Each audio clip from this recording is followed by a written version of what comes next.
Hello everybody, it's Ben. Welcome aboard the Bonny Rackham for the season 3 finale of Black Sails. A lot to go over as per usual now with these great episodes. So yeah, let's get started.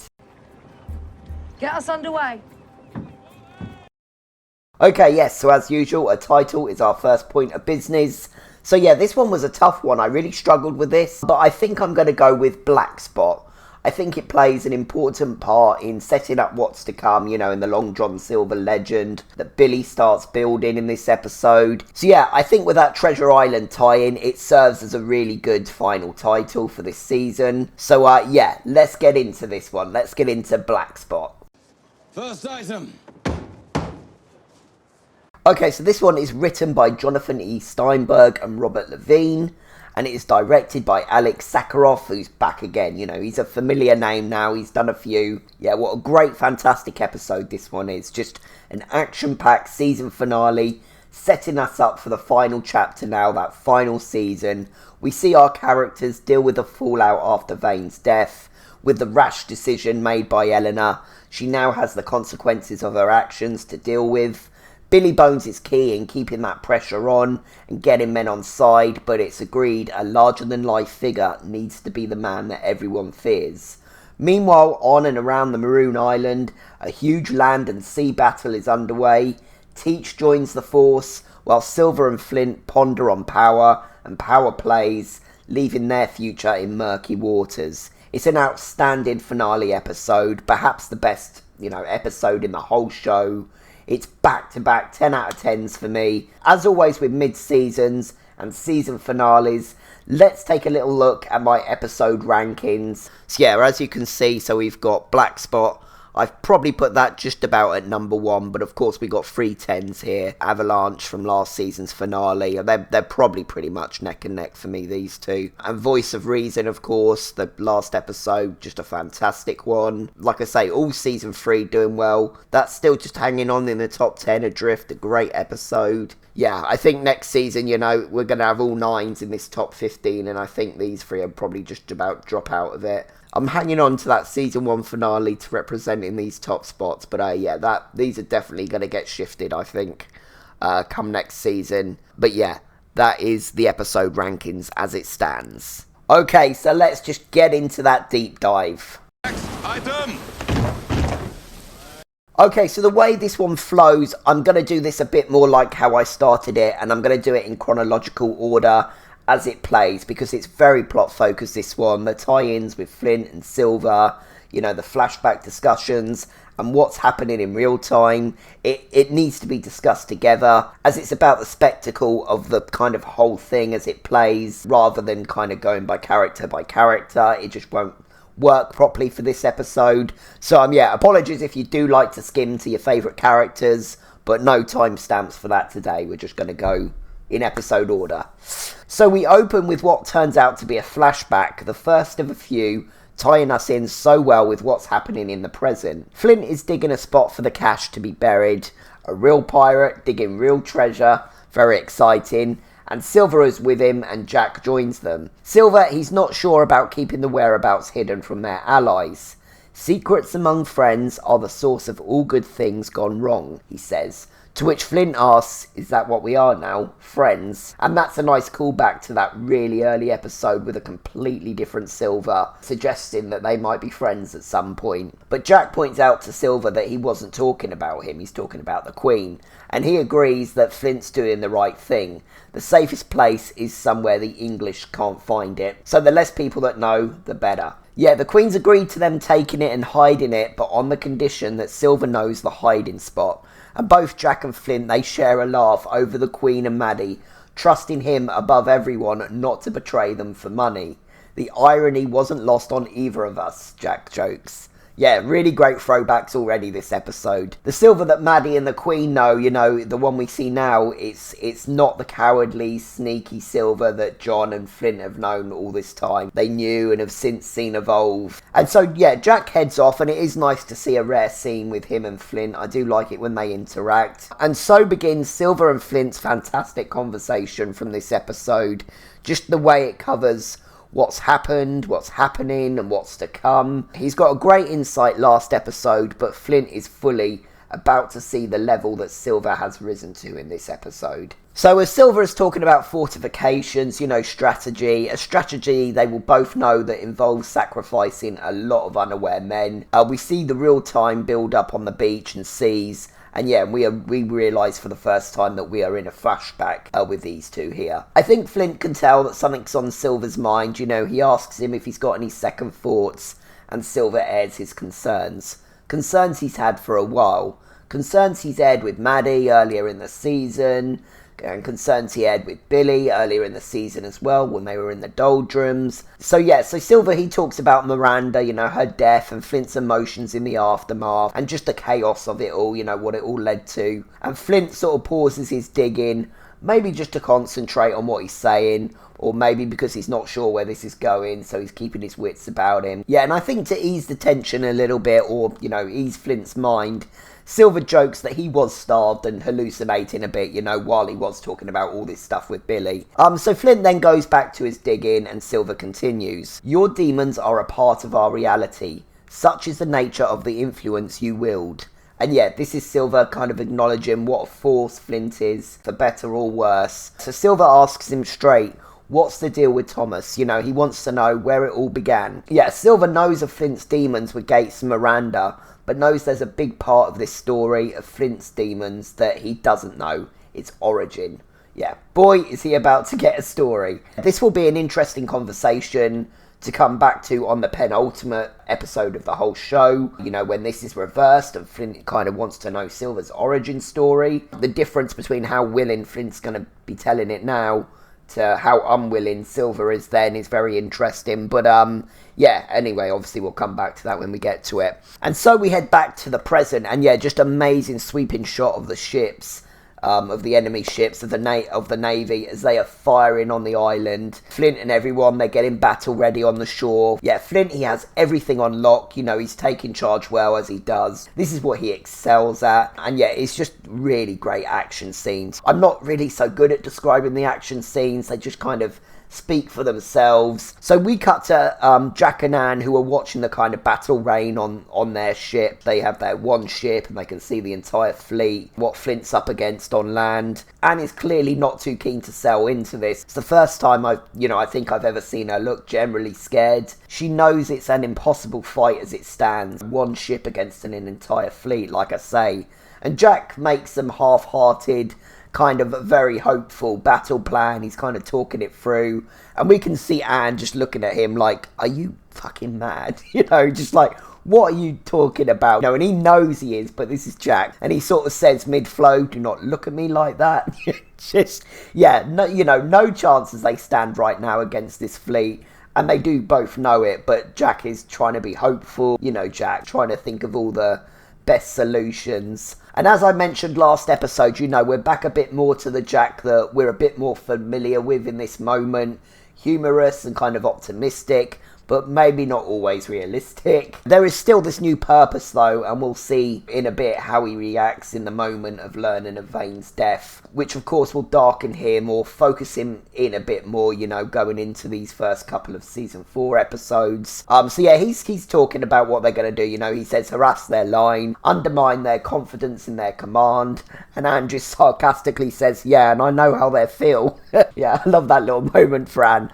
Yeah, and then more cells are then spotted east, which kind of gets their attention away from the battle. And De Groot, he thinks it's an enemy and that they're really buggered and they should tell Flint to retreat. De Groot thinks it's an enemy because, of course, we know Teach is flying English colours, but he should know Flint better by now, as Jack kind of points out that, retreat is just not on the cards, whatever, even if this is another 100 men coming to add to the battle. There's nowhere to retreat to anyway, as he points out. But he's worked out who it is.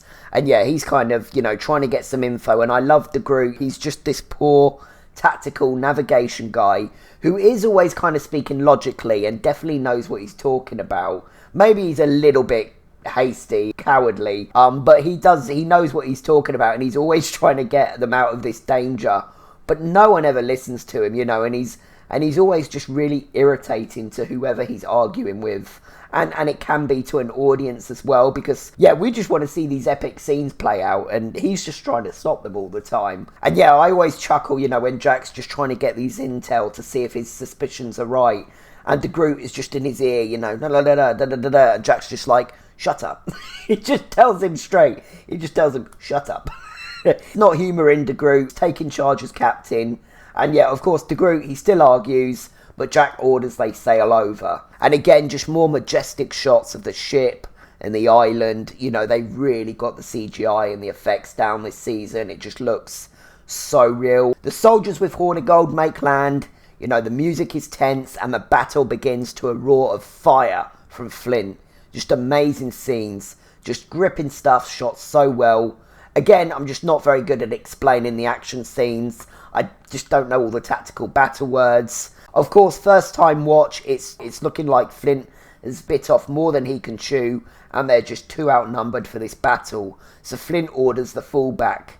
But of course, we and Hornigold know this is part of his plan. This is part of the whole plan. So yeah, the Major, you know, that we sort of meet this episode, he orders the immediate follow, but Hornigold, who actually listened to Eleanor, bloody hell, or maybe he just knows from experience now, but he says that's a bad idea. And yet this Major is seemingly just another pompous fool who won't be told by people who know more than him, you know, he just won't be told. And Hornigold says, yeah, Flint, he wants to be pursued. He wants to lead you into an ambush. And skeptically, you know, the Major asks, am I to believe he sacrificed over 50 of his men, led them into a massacre deliberately, just to entice us to chase him? Yep, that's Flint. That's Flint, and we love him for it. Thank you very much. And yeah, and Hornigold says, yeah, he's quite capable of what you suggest and more. So yeah, oh yeah, he is. But what Hornigold hasn't taken into account, and that Flint was counting on, is him being there. On Hornigold thinking, like he is here, that he is one step ahead, so that Flint and Silver can be 2 steps ahead. Flint was counting on this because he knows Hornigold hates him, and he knows Hornigold. So we'll come back to them in a little bit. And so we head to Nassau for the first time this episode. And we see, yep, Eleanor is still in charge, taking some kind of little meeting or brief sort of tactical discussion with someone in their new headquarters, where Max brings Throckmorton in, I think that's how you say it. And we see our first black spot warning, of course, as I titled the episode Black Spot. Eleanor reads aloud and explains about it. We will, of course, learn that this has come from Billy and Co.'s little kind of rebel organisation. And, of course, yeah, as a Treasure Island reader, I love the irony that it's Billy Bones that issues the warning, you know, after it's him that receives it in Treasure Island. Yeah, that's a really good move by the creators there. Yeah, so the black spot is being threatened if Thane is not removed from the gibbet by nightfall. Eleanor, she's gone too far for this for me. You made your point, you did the thing, fine. I don't like it, but I can somewhat understand it a little bit from sort of your logical sense point. She's had her warnings from Max last episode, and now again in this one, but still she's insisting on pushing her luck, trying to beat Thane from beyond the grave, going for tyranny, you know, for fear and rule on the island, instead of this mutual kind of respect approach that Woodes Rogers did try and start.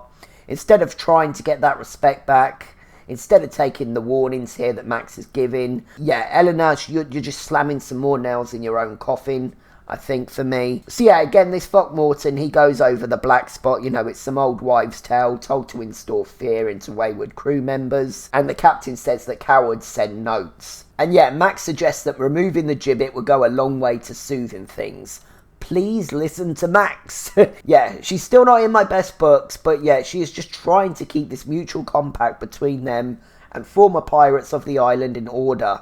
She's trying to keep harmony and therefore a more productive unit to counter any opposition. She says the point has been made, the law has been satisfied. One of the officers counters her, you know, says it would make them appear weak, and Max says it worries me to make self-defeating mistakes out of fear of appearing weak. Boom. That's a bar. There you go. That's a bar from Max. Ego and personal reasons over sense and logic, she's sort of saying. Eleanor gives it some pony, you know, that it gives her no pleasure in keeping it there. Absolute crap. Eleanor, the rungs in the ladder that you have fallen down for me the last couple of episodes, just... oh dear. Yeah, she's just continuing to do things that undermines hers and Woodes Rogers' leadership. all they've built, and she orders them to take it down after 3 days to make the point. And she asks the captain if he needs any extra protection, and yeah, he gives it a big one. He's not worried by this threat at all. So yeah, we'll hang with you soon, you foolish, foolish man. And yeah, again, our pirates are being underestimated by everyone except Max, but Max's warnings and just not being heeded. And Eleanor is then informed that Woodes Rogers is awake. Yeah, on initial watch, you know, he sounds angry with her. Maybe he is, but he just pulls himself together really well and quickly, but I'm not sure. So yeah, we see the gibbet, you know, just that awful image of Vane in the gibbet.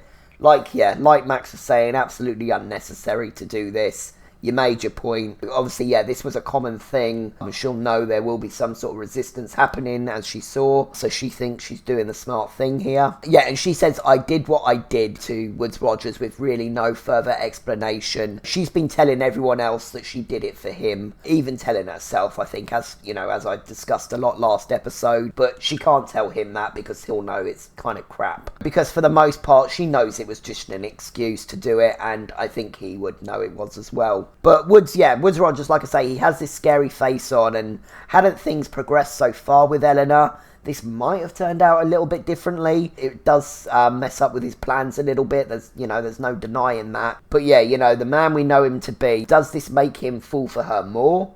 Was her doing this ruthless thing, you know, a big moment in seeing a partner in more ways than one for him? I don't know. It looks like he might go into one, but his tone softens, and he seems to think on it, and he says, it seems a very difficult thing was done. He fully commits to her. We know he doesn't care about Vane, you know, or the people at Nassau. It's only because of his time frame and the schedule that things have been going peaceful from his end, more or less so far. We know if he has to go violent with it, he will, and he does. So yeah, he's been playing the game so far, mostly with that mask on. But we have been aware for a while there is a mask. So yeah, in committing to Eleanor here, and knowing that the streets are stirring, he's letting us and her know, I'll take that mask off, you know, if needs be. He says, you have enemies here, let them be my enemies as well, any and all of them, and let them come. Kind of terrifying when he says that. So she leans on his shoulder, similar to like she did with her father in their last moment. Again, Eleanor just putting her lot in with the wrong man because he's saying the right things in the moment. Something Vane says she does and has done before last episode. But yeah, I'm really struggling to give her those benefits of the doubts right now, and she won't see them, sadly, you know, until his mask has well and truly fallen next season, and she ends up suffering the consequences for that. Yeah, just looking here a little bit like a couple of tyrants kind of committing to each other in this moment. But yeah, what a great ride this season with these two. I really have enjoyed, you know, delving into them after really not caring too much before. Final conclusions. I still couldn't give you any fully confident, solid answers as to where exactly their relationship is at, either of their full motives in said relationship, either of their full understanding of each other. Yeah, it's just all complete guessing because they're kind of similar nature, and they just keep I say they keep their cards close to their chest. Eleanor's kind of thrown her kind of cards all over the floor the last couple of episodes, but she's still not given away too much in terms of what she's really, really feeling. She's come undone, as discussed in length last episode. And yeah, on first watch, you could feel a little bit sorry for him here. Because yeah, she has undone, like I say, a lot of his hard work. And you are really expecting her to get that bollocking from him, as maybe she is from the start. You know, he's just gone all in for her. And yeah, boy, will the intensities rise on this pairing, on their actions next season. But yeah, again, great pairing. And Woodes Rogers has been a great addition to the show. And we still just haven't seen the half of it with him yet. So yeah, gonna be some tense stuff to get into with him next season for sure. I think that's pretty much them kind of covered for this season now. So yeah, Jack and Anne, they board Teacher's ship. Slow build up as to who it might be, but we obviously kind of know. The crew above deck, like I say, they're all wearing British military colours. You know, the British flag is flying. Obviously smart thinking from Teach to get him through British populated waters. He's still very over Jack, you know, early on here, but I love their scenes together. He says, I came looking for Flint, not you. Yep, the disrespect is off already. He's off already. Yeah, Jack tells him of the war ongoing on the island. A war, that he knows he cares little about. And Teach tells him and Anne that Vane is dead. Yeah, Jack's been knowing this is coming, I think, as we sort of discussed with him last episode briefly. And on seeing Teach, I think it will probably confirm it with him. I love how Anne kind of looks to him just to check in. And Teach tells them the governor hung him on the island I helped to build. He thought he could do that, face no consequences. He failed to account for me. And Jack, he takes a moment to process, kind of closes his eyes. But yet Jack says they both know who it was who fashioned that noose. It was no he. And Jack says he'll look forward to settling Charles's accounts with her. And says no victory over her without this one today. Will you help us find it? There's no answer, but I think it's obvious, he's come this far already. We'll breeze over the slight plot hole of how did he know where to find Flint in the first place. But yeah, he's come this far to settle a score with Eleanor and Woods Rogers. So to achieve that, he will have to involve himself in that war. But yeah, Ray Stevenson, he's playing this so well. You can see the grief and the anger just all over his face here. Just making him pretty terrifying in this moment. And now we cut back to a flashback and we hear madness is such a hard thing to define, which makes it such an easy label to affix to one's enemies. We hear Flint's voiceover while we're still on Teach. We see he's told Silver, he's told him all about Thomas, all of it. And yet both men are quite comfortable about it, which is, really nice to see from Flint, that he's got no shame anymore and telling it all. And it's nice that Silver is just accepting it. He's not making it weird, he's not making it uncomfortable. Again, considering the time we're in, maybe he's already had his suspicions, who knows, but he doesn't, he's just not being weird or nasty or anything about it. Silver doesn't know what to say. Again, 2 episodes in a row. He knows it's a lot and he appreciates Flint's honesty. Back-to-back episodes of Silver just not having the words to say to both his partners, to Maddie in her grief and to Flint in his history of how he came to be. Yeah, just some really nice parallels again there between them both. But Silver is concerned. Before today, he knew of 2 people who truly knew Flint, and now he's learned that there's a third who became his partner and then died. It would seem those closest to you meet their end, not just during the relationship, but because of it. Yep, points are made. Silver also aware, no one closer in the world to him right now as himself. And a little miffed, Flint asks if he thinks he's sought out his own tragedies. And Silver reminds him of what he said about darkest motives, cloaking themselves to move them to action. Even if not true, a pattern is a pattern, he says. Only a fool ignores one because he does not care for the implications. Another great bar from the show, fantastic line. And Flint asks him if he thinks himself a 4th member of this class. And Silver says it started out of necessity, but he came to find a great deal of respect, even friendship in Flint. But here comes what maybe Silver's been working towards during this whole conversation. He says, which is why I find myself unnerved at the thought that when this pattern applies itself to you and I, that I will be the end of you. And Flint, he seems amused by this, but he doesn't really comment on it yet. He's going to save it. And Silver says the previous 3 were vulnerable to him, so they had less means to protect themselves than he does. Until recently, he thought that was him as well, but he doesn't know if it is anymore. As he's about to explain, he has more power than Gates and Miranda and Thomas ever did. As came Flint's warning to Silver last episode, here comes Silver's to him. And Flint plays it down a bit, says it's natural for men new to power to assume it has no limits. Trust me, it does. And this is where Silver tells Flint that he chose Mr. Dobbs as their betrayer, their player in this huge move, which of course Flint is obviously concerned and he's confused. Their whole plan rests on it, why give it to someone with resentment against him? And Silver says it's not resentment. With him, with Flint, it would be. But towards himself, he doesn't believe Dobbs feels resentment.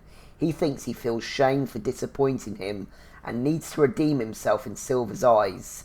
And Flint a little taken aback by this, I think. He just doesn't believe what Silver's saying here. As I said, I think he's taken Silver's rise really for granted in recent times. He's just not noticed it, not paid attention or worried about it.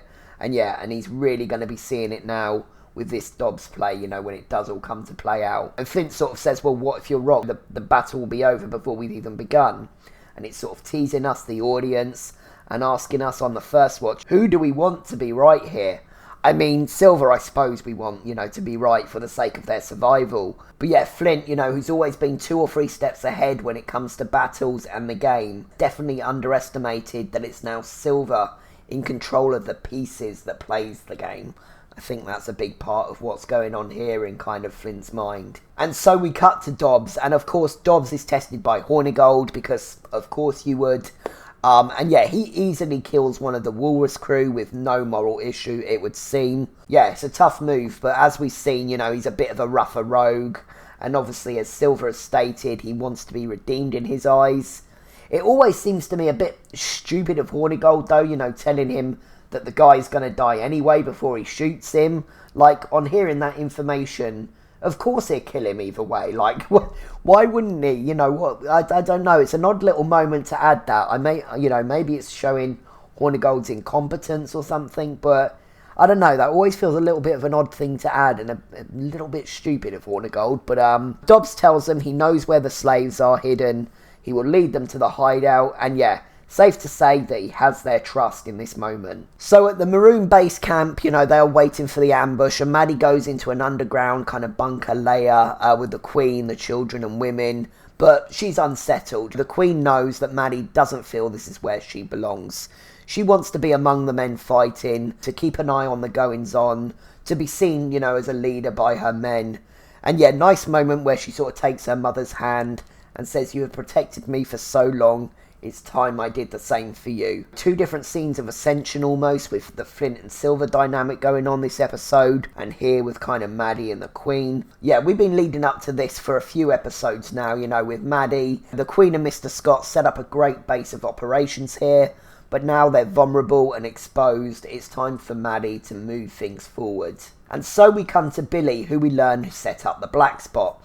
They've made a camp at Miranda's. This once humble homestead is almost a character in itself now. Of course, this house will have its arc kind of completed next season as well. So Billy talking to Jacob while he's skinning some sort of animal, a goat I'm going to guess.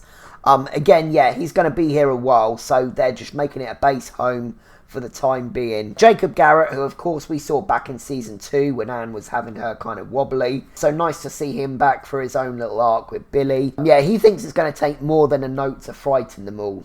And Billy agrees. He says it's just the start. He mentions Gates, which always kind of makes me a bit sad to hear him say. And he says, it says Gates told him about the spot was the idea of Henry Avery himself. The idea of someone so terrible knowing your name.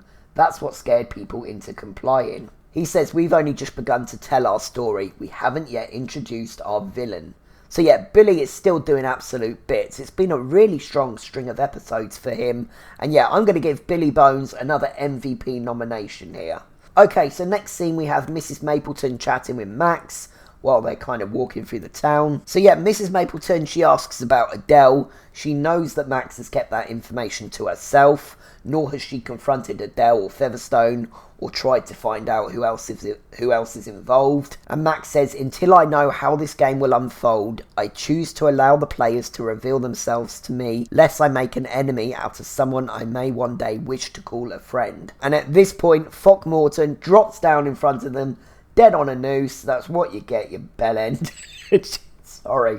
But no sympathy. Yeah, Max warned them all about something like this. Knew a retaliation to the gibbet was coming. So to sort of sum Max up for this season, although we will see her again, she's just unfortunately put herself into this position where she's just pretty much on her own.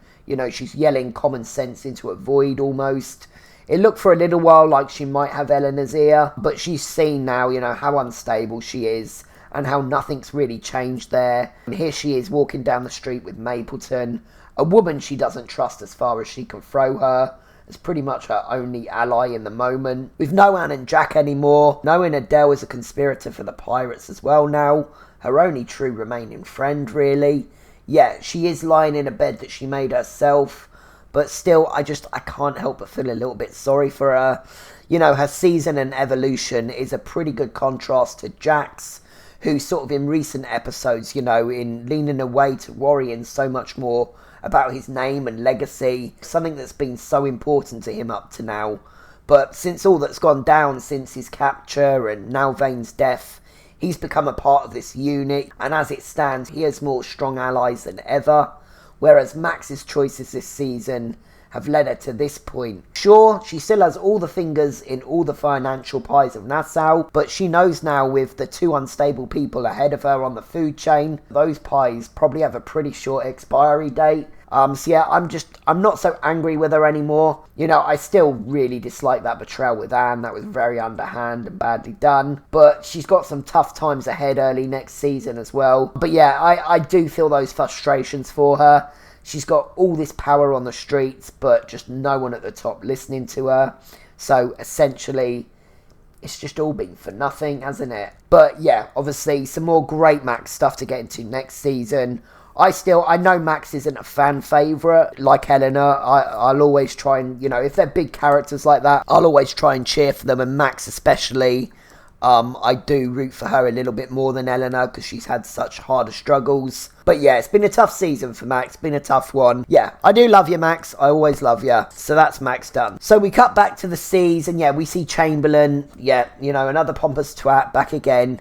And he sees Teach's fleet. You know, they still have the English sails up, so he's not suspicious at this time. And we cut to our guys. Just more great Teach and Jack. You know, I could watch a whole episode of just these two. Just fantastic scenes. Yeah, Teach not sure about Jack, you know, being in charge of Flint's fleet. He's just got no faith in Jack at all at the moment, it would seem. He says he can count the things that him and Flint agree on one hand. Among them, the sheer confusion as to why Charles invested any time and energy into you. He supposes Flint's come to see there may be some capacity in you after all. And Jack waits for an and. Just a really funny look from Teach. You know, Ray makes this moment just as funny as Toby Schmitz does. Yeah, poor Jack. You know, he's desperately trying to get just the smallest of compliments out of him, but it's just not coming. You know, and so he concludes, there wasn't any more to that thought, was there? There wasn't any more to that thought. So funny, but just a fantastic setup, you know, for this next little moment. So yeah, they spot Chamberlain's fleet, and Teach orders, you know, one of these men to get the log for the codes needed, you know, to say that we're friendly, whatever. And Jack says, don't. I misunderstood this the first time. I thought this was Jack, like, wanting to do a war cry. Show him who we are. Let's go in all guns blazing. We're pirates. But it's like he says, it's to make Chamberlain think that they're idiots. Because why would they show their colours now and not until right at the last moment, or maybe even not at all, when they have these British colours to use as a cover and everything? Why would they? So I understand that now. So Jack says, yeah, raise the black instead. He believes we are beneath him tactically, incompetent. Why give him any reason to doubt it? Let him think we're a bunch of amateurs playing pirates who have no idea what they're doing. And yeah, Teach is impressed, I think it's safe to say. He won't say it because it's Teach, but I think he is. And Jack says probably my favourite quote of the episode, one of my favourite Jack quotes, as I think it sums him up really well. You know, how far he's come and his passion and his smarts in this moment. He says to be underestimated is an incredible gift. Ha! Got him! Chamberlain smiles, you know, thinking he's about to have an easy time of it when he sees, you know, them raise the black. So, yeah. So, we cut back to the island. This is, yeah, it's all go, it's back and forth. But, like I say, it all needs to be kind of told in order because it's just done so well. Yeah, we cut back to the island and Maddie joins Silver above now. And he doesn't argue or demand that, you know, she goes back below where it's safe. You know, they just know each other too well at this point, and he knows what she's doing here as a leader. So he gives her a gun, and he asks if her mother resisted. And Maddie says every part of her wanted to, but she knows it's a necessary sacrifice for this war to be won. She let her go because she knows if they win this battle today, that she will have to step aside and make room for someone better suited to do what must be done. Again, yeah, just great parallels with this leadership kind of shift in both these pairings. Silver says it's a hard thing to look your successor in the eye and know their time is nearing when yours is almost through. And yeah, Silver maybe getting a little ahead of himself here, but yeah, the points are made. But of course, this is no ordinary leader he's looking to overthrow. Yeah, more on that with their final exchange in a little bit. So yeah, a bark is heard and we see Hornigold's band of men being fed information by Dobbs. You know, yeah, like I say, these back and forths just so well done. just building us up each section's big moment with, this nail-biting tension. So on their own now on the ship, Anne asks about Teach. Firstly, Anne, just no words, just goddamn. Anne asks if Jack trusts him. She remembers his concerns about Teach betraying them, hence, why they never left with Vane earlier in the season. And Jack points out, of all the people that's kind of tried to kill them in recent weeks, Teach isn't one of them. He says, if Charles was in some sense a son to him and a brother to us, I couldn't tell you what that makes us to him, but it's something, perhaps. Yeah, I think he's right in that sentiment. We know Teach is a sentimental man with things like that, with his wives and, of course, Vane. Obviously, even more so at the moment due to grief and being fired up. And there is kind of, with a lot of pirates, with not all of them, but with a lot of them, there is this good sense of good form as well, and I think Teach is very much kind of that as well. Yeah, and we see Anne is kind of suited and booted for something. She's got no hat, no coat. Her hair is looking glorious. Yeah, and Teach is ordering the go-ahead, and Anne looks to kind of Jack in a moment that just makes me want to die because of how much I love them. Yeah, she says, see you on the other side. And he replies, always. Oh. Yeah, such a lovely moment for these guys after all they've been through, especially this season. A vulnerable moment from Anne, a rare sort of vulnerable moment from her. This is high stakes here, and they both know it. They both know with that exchange that they have each other's backs, whatever happens, however this goes down, till the end, and there is a chance that this could be both their end.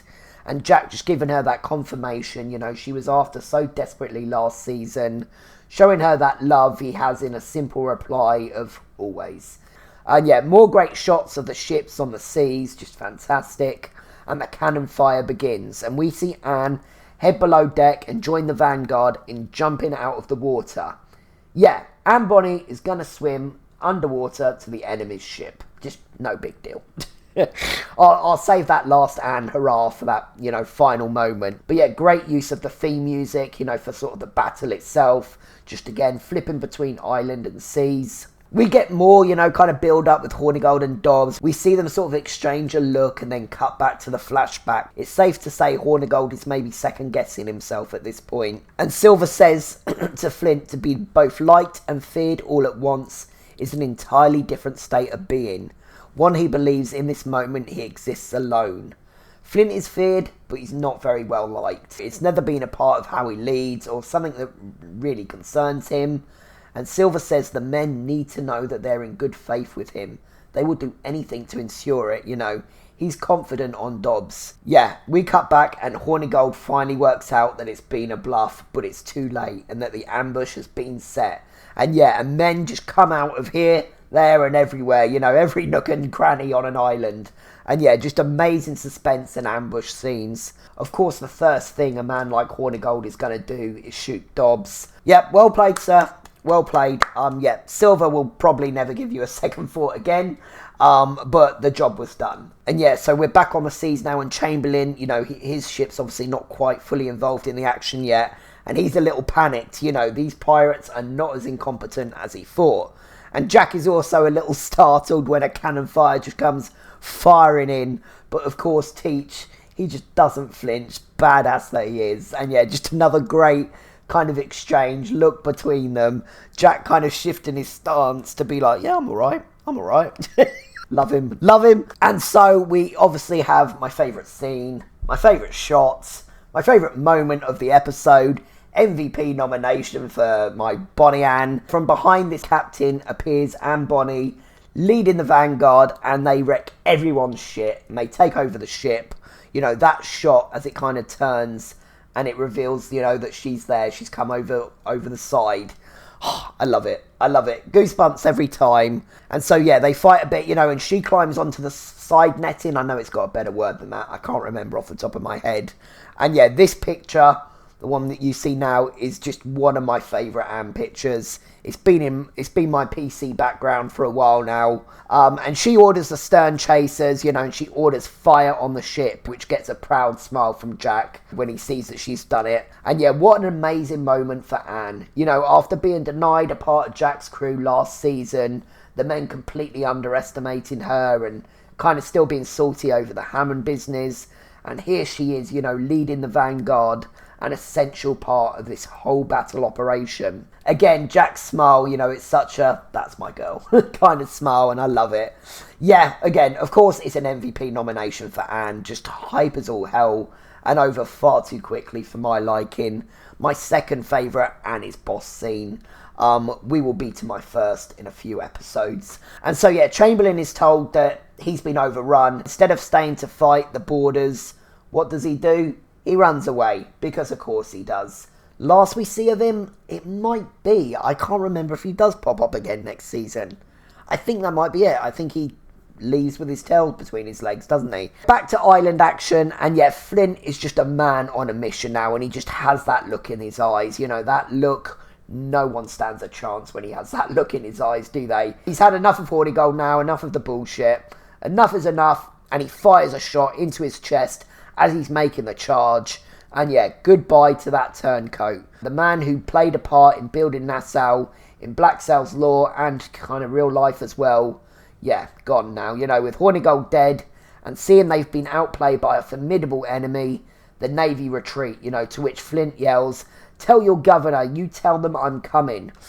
More goosebumps. Goosebumps every time. Another best moment of just an absolute stacked episode. And so we get our final flashback scene, and Flint says, you know, if Dobbs does play ball, then he'll be very surprised. Did he go into that battle with a lot of disbelief on the outcome? Or is he playing down here, you know, what Silver's kind of telling him, playing down that things have shifted with them in power? If so, he plays it off well, because he, of course, gives his great warning speech in return to Silver's, saying in terms of their future and the danger he's worried he may pose, I have survived starvation, a tempest, pirate hunters, jealous captains, mutinous crews, angry lords, a queen, a king, and the goddamn British Navy. So to whatever extent you may be concerned that someday we will clash, worried that though today we be friends, someday you will have no choice but to be my end, I wouldn't worry too much. And that smile he gives him, goddamn goosebumps. Word of the episode, goosebumps.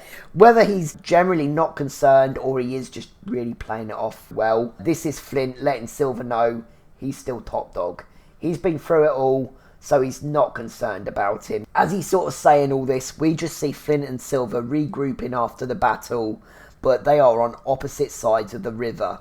You know, Maddie stands with Silver in this moment, and Flint stands alone. Just so much fantastic stuff going forward with these two. Such a fantastic episode for both of them. Although I think it's a very strong Silver episode, I think I'll give that final MVP shout to Flint. Sure, Silver played the Dobbs angle well, and there's the argument that Hornigold might have given chase before they were ready and it would have all gone to crap. But despite Silver's veiled warning, I don't think Flint is too concerned. He's had a rough season from where he started, come through that storm, even balanced him out a bit. He set up this whole battle, took down a big player in Hornigold. Yeah, he's got to get that third MVP nomination. I like to, you know, limit it to 3 when I can. And yeah, and so final scene, just another absolute hype scene to end the season on. Just fantastic stuff. So yeah, Billy, Featherstone, Adele, Jacob and a couple of other fellas are plotting their larger-than-life villain to set up. Billy states it doesn't really matter at this point what's true or what's not, you know, what kind of law they're setting up. They're creating the appearance of a man out of nothing, a ghost in effect. Again, writers doing a great job with turning our Billy into Treasure Island Billy very slowly. He knows they need a man the Resistance would appeal to. So we get Max's great reading of Billy's letter. You know, and we kind of go back and forth between both scenes with just great building music. And Featherstone sort of asks, why not Flint? Good question. Considering Billy hates him and sees him as a villain, and maybe part reason why he does choose Silver. But Billy knows that power Silver has with the men that Flint doesn't, and how close they are in the scales now. I do think there's some of that resentment and hatred playing a part in this, but Billy is very much for the cause of securing Nassau. It's just the way he wants to go about it early next season that will kind of change his course for everything. He says it's time they had an alternative. And so we start cutting between his voiceover and Max reading out the letter that they've written for the leaders of Nassau. And yeah, the letter obviously threatening traitors, you know, resistance. Billy says, starting tonight, there is a new story for Nassau. And if, yeah, these two great interweaving scenes already weren't enough and fantastic enough, we then see our pirate coalition all kind of sit down at the table. Yeah, just so hype. Fantastic stuff. When Billy's saying, you know, he's watched her fellow madmen, rich men, bow before tyrants. We get Teach, Jack and Flint, you know, respectively shown on screen. But Billy says, but now it's time she had a king. And we see Silver. Damn, again, we're calling right back to those first episode. You know, that first episode with Billy. How against the idea of a king he was. Or to Flint being the king then, at least. This has always been there, this him and Flint stuff. Again, is this smart or a bit of spite from him, from Billy? He says when Silver's ready, he'll step into the role and lead an army into an unwinnable war and win it. And so we end with Max reading the final quote, you know, that's a zinger. And just, again, goosebumps. Yeah, the letter warns Captain's black spot won't be the last. Ignore it and join him. Until then, I remain Long John Silver. I can't do the accent. Until then, I remain Long John Silver. I can't do it. But yeah, it's a power play. Yeah, such a good delivery with that line. And yeah, the final shot of the season again is Max just looking into a camera. But yeah, far from the joy she had last season, you know, on them bringing her the gold. What is going on with Max here? Is it worry? Is it already anticipating, kind of thinking 2 or 3 steps ahead? Anticipating a switch up with sides again? Who knows? We shall see next season. My word, just what a fantastic episode. What an amazing season. 10 out of 10 episode, like I say, and might be the best episode of them all. I feel I probably haven't done it justice, especially when I'm not at my best health-wise either. I'm probably, you know, my voice keeps going and stuff, but again, I think I still do generally prefer the flow of season 2. I do have a lot of love for season 2. It is quite a soft spot for me, and you know, I think a lot of that is that season 3 is a little low on Anne than I'd like, just a little bit. But I can't, you know, I can still hardly fault it otherwise. Just a masterclass in writing, acting, you know, and direction, with some of the best action sequences in the whole show, you know, and some great kind of full circle moments, some complete character turns, and just more great story and dynamics being laid, you know, foundations and being set up for this last final humongous season. That, yeah, I'm just super excited to get started on very soon. Let's get that final MVP sorted. Last item. Oh, so this one was hard. This one was hard, really hard. So yeah, I hate, you know, to sort of shove Billy so early out of it again. You know, he's had 3 really strong kind of back-to-back shouts and he's not come away with anything, bless him. He's on 2 though, you know, if it ends up being Billy's final number, I think that's pretty decent considering all the competition. But yeah, and so it's Anne or Flint. As I said, yeah, it's been a quieter season for Anne. She's been a part of it, but she's not really had a badass moment until now this episode. I mean, she's had some, you know, she's had some kills, hasn't she? And she's been discussed a lot in those kind of Jack rescue scenes. But she's not really had a moment to shine quite like this, I don't think. But yeah, let's just forget stats and kind of go off guts with this episode. I'm sorry, Anne. I love you. I love you so much. And I love this moment, that moment for you. It's amazing. One of my favourites. But yeah, if you were still sitting on your 1, I'd give it to her, no issue. But I've got to give Flint this one. I've got to. This just feels like a Flint episode to me. Although, again, Silver pulling a lot of strings and has had a great season. I just love the way that Flint shuts down his warning. The way he leads the charge. You know, the growth he's had from where he started this season, just drowning in his grief. And in this episode, you know, he takes down a nuisance in Hornigold with absolute ease. You know, he issues a strong warning to those remaining. He stands up to Silver and just, yeah, like I say, shows he's got no worries about that. Yeah, MVP absolutely has to go to Flint for me this episode, taking him up to 5. So yeah, let's check in with those MVP rankings at the end of the season. So we have our gang on 1. So yeah, Eleanor, Maddie and Teach, they all stand a very good chance I don't know about you. They all stand a very good chance next season of at least doubling. And then we have our 2 count.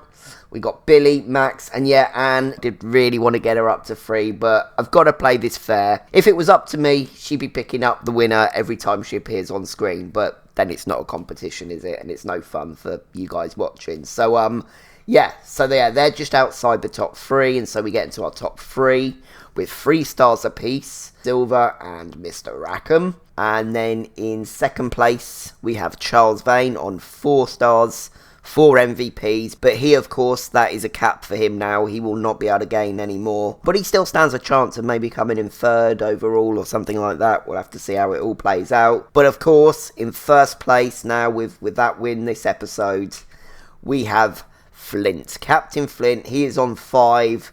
Very strong from him, as expected. I maybe thought he might be a couple more ahead, actually. It really is proving to be more even than I thought.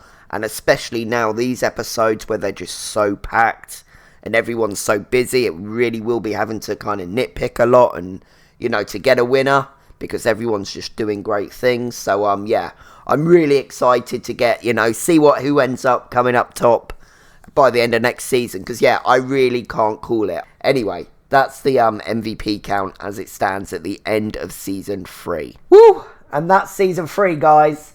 Damn, I just about got through that one. I'm still just not getting over this when it's not cold, is it? Clearly, I'm nearly a month on, but yeah, still struggling. So yeah, I will be back very soon to get started on Season 4. Just 10 episodes left now. Yeah, thank you so much, guys. For those that tune in, you know, those that enjoy it, get a little something out of it. All right, take care, guys. Peace out. Bye.